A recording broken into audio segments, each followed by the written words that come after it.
In today's video, we'll explore a powerful story about Sarasa and Fumi, whose lives intertwine in unexpected ways. Sarasa's past choices lead to misunderstandings and struggles for both of them.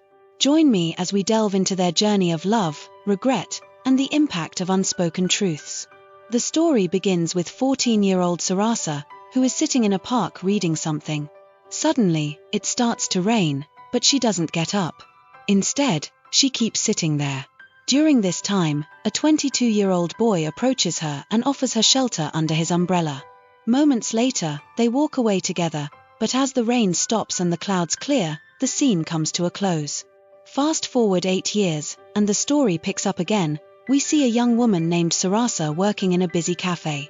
She serves customers with a smile, but nearby, a group of boys is talking loudly about an old rape case that has come up again. They are watching videos related to it and laughing. When Sarasa notices them, she feels a tight knot in her stomach.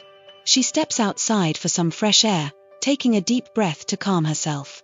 Yes, this is the same Sarasa we met at the beginning of the story. The boys have no idea they're talking about her past. She tries hard to move on, but those memories keep coming back, making it hard for her to forget. Even though she wants to leave that part of her life behind, the feelings linger, reminding her that healing takes time. The scene shifts back to the past, where we find Sarasa sleeping peacefully. It seems like she hasn't had a restful sleep in ages. Her face shows signs of exhaustion. She is lost in a deep, dreamy slumber, completely unaware of her surroundings. The boy's name is Fumi, and they share a moment of silence, looking at each other. Finally, Sarasa asks, "Is there anything to eat?" Fumi smiles and offers her some ice cream. As they enjoy the treat, Sarasa opens up to him, sharing that after her dad passed away, her mom ran off with her boyfriend. Since then, she has been living with her aunt, but now she feels more at home here with Fumi. There, she asked him, "Can I live with you?" With a soft smile, he nods in response to her innocent question, but deep down, he knows that it might not be possible for her to stay forever. At present, we learn that Sarasa now lives with her boyfriend, Rio, who knows about her past but doesn't dwell on it. He often talks about inviting her over to meet his family, and today is no different. He tells her, "My family is waiting to meet you. They're excited to see you." However, Sarasa makes an excuse and declines once again. She still hasn't fully recovered from her trauma, and the thought of facing new people makes her anxious. Next day, after work, Sarasa and her friend Yumi decide to visit an antique shop. Yumi is looking for something special and wants to check out the cafe above the shop. They are both in great spirits, chatting and laughing. As they browse through the unique items, Sarasa takes the opportunity to tell Yumi about her upcoming wedding plans, sharing her hopes for the future, but just then, she senses someone approaching her. A man walks by with a cup of coffee, and when she looks up, her heart drops. It's Fumi, the very person she has been trying to escape from. He happens to be the owner of this cafe. For a moment, time seems to freeze. Sarasa can't believe her eyes. She wonders if Fumi recognizes her, but he appears unaware of her presence. Feeling a mix of confusion and anxiety, she leaves the cafe and heads home. The next day, despite her unease, she finds herself returning to the cafe repeatedly. She wants to catch a glimpse of Fumi, even making excuses to Rio about needing to work part-time. Sometimes, she arrives late, and Rio starts to notice something is off. One day, after she leaves, Rio calls the cafe to check on her. The staff informs him that she had already left, and he grows suspicious of her daily late arrivals. Seeing that Rio is growing suspicious of her, Sarasa confides in Yumi about it. She says, "I think Rio is starting to suspect me. He's been asking a lot of questions lately, like why I've been getting home so late from work.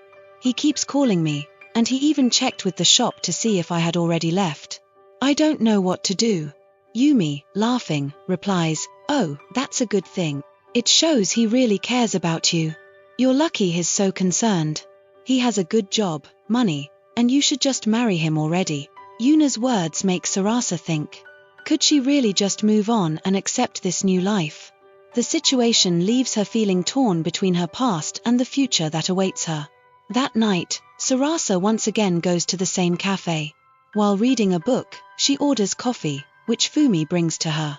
However, once again, she can't bring herself to say anything to him. The story then shifts to the past, showing Sarasa having spent a few days at Fumi's place. They've spent considerable time together, trying to understand each other. But one day, when Sarasa sees her own missing news broadcast on TV, she panics. Sensing her fear, Fumi quickly turns off the television.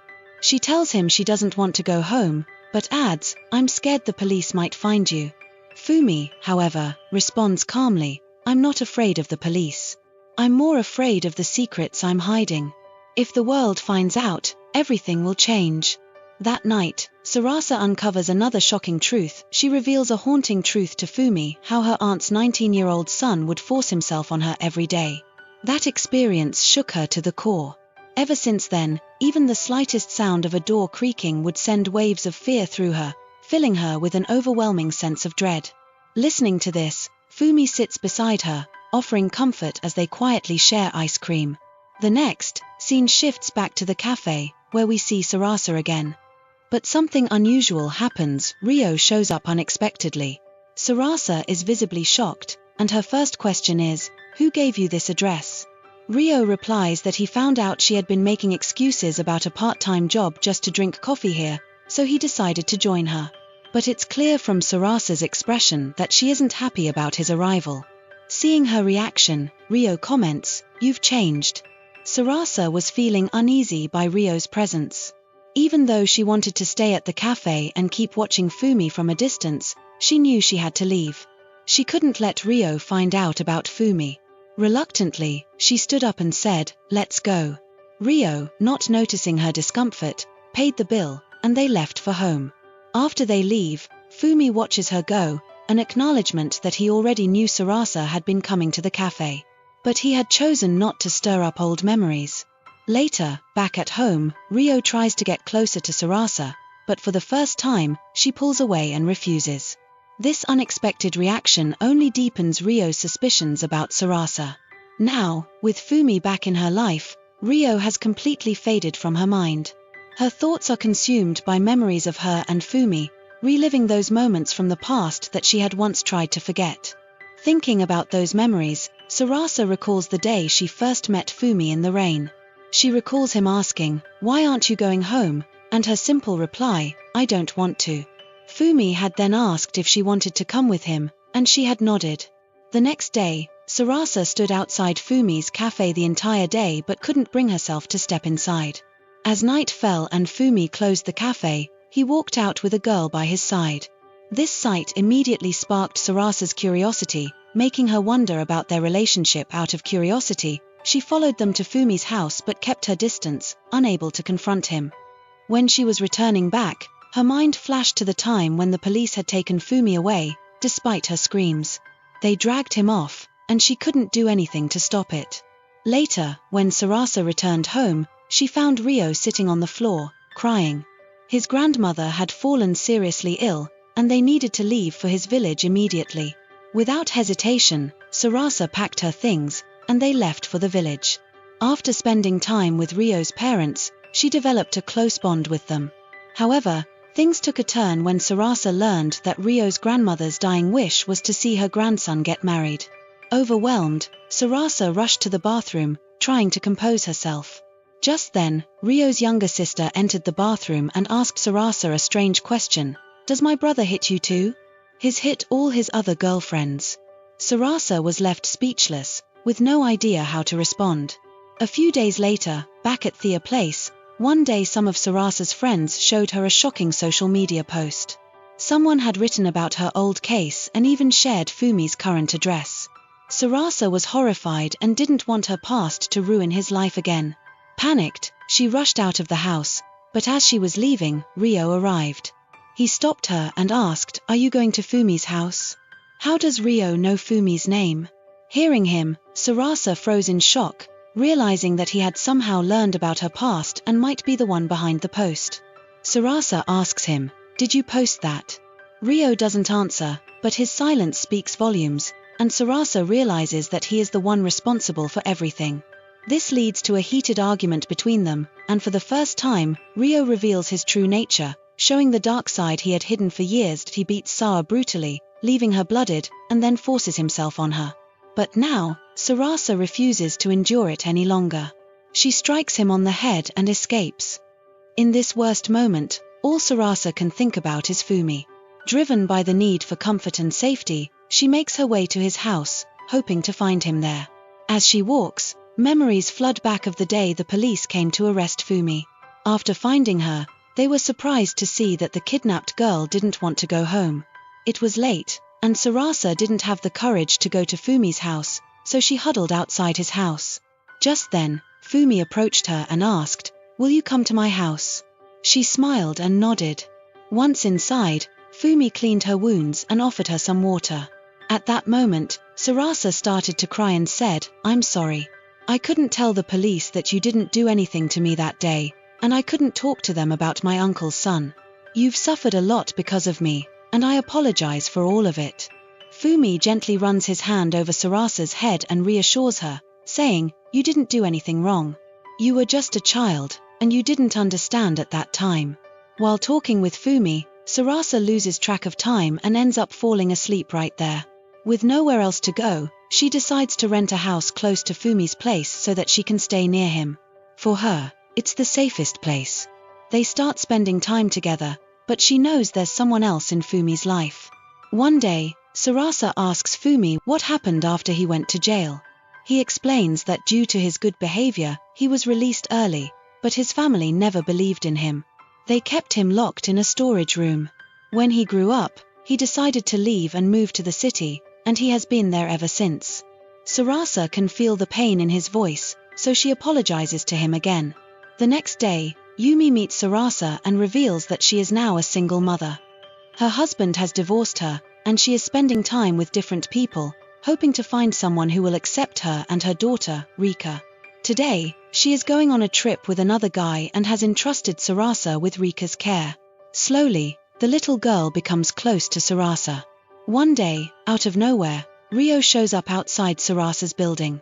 He grabs her and insists that she come home with him. Sarasa stands her ground and asks, "Have you forgotten what you did to me?" But he doesn't answer. Instead of apologizing, he responds that he forgives her for being with someone who mistreated her in childhood. But Sara doesn't stay quiet. She tells him that no matter what he is like, at least he doesn't hit her. Hearing this, Rio gets very angry and storms off, leaving Sarasa behind. Meanwhile, she begins to worry about little Rika, who is also feeling unwell. Sarasa needs to go to work, so she leaves Rika in Fumi's care. After that, Rika starts spending time with Fumi, and being around him makes her feel like he is part of her family. The story progresses, and one day, some news reporters come to Sarasa because someone uploaded pictures of the three of them on social media, captioning it, "The girl who was kidnapped 9 years ago has fallen in love with her rapist, and now she is doing the same with her friend's daughter." This news hit Sarasa hard. As the days go by, the news spreads quickly, and Sarasa faces a lot of shame, even she loses her job. Worried about how to manage expenses, she decides to confront Rio, knowing he is behind all this. When he opens the door, she sees a different Rio. He has quit his job and is burning with jealousy inside. He says a lot to Sarasa, but it no longer affects her. After she leaves, he cuts his own wrist, and upon hearing his cries, Sarasa rushes to him and calls for an ambulance. Meanwhile, we see Zumi. She loves Fumi, but after reading the news, she goes to his house to confront him. She can't believe that Fumi would do something like that to a child. When Fumi confirms the news, her heart breaks, and she starts crying. Fumi doesn't want his name associated with hers, so he lies to her and tells her he took advantage of her. Zumi, hurt, leaves him. Because of that fake news, Fumi's neighbor files a police report, claiming Fumi is seen with a child, possibly kidnapping her. Without knowing the truth, people begin to suspect him. The police arrive and take Rika away, but she calls for Fumi, saying he is a good man and hasn't hurt her. However, police see things differently.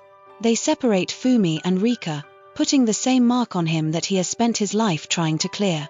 When Sarasa hears about this, she rushes to Fumi's house and finds him crying alone in a corner.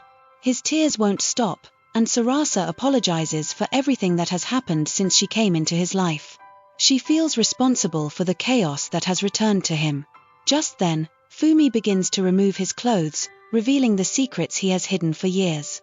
Though Fumi has grown up, but his private parts remain like those of a newborn baby. This is why he has never let anyone get close to him, choosing instead to live in isolation, feeling scared and alone. But today, he shares this pain with Sarasa, who understands him. Instead of running away, she stays by his side, hugging him and empathizing with his suffering. Sarasa comforts him, saying that everything will be okay, and they can go far away to a place where no one knows them. After many years, Fumi finally sleeps peacefully, and Sarasa watches over him as he rests. And with that, the movie comes to an end. If Sarasa had told the truth to the police in the past, Fumi might not have had to face all those misunderstandings and misjudgments.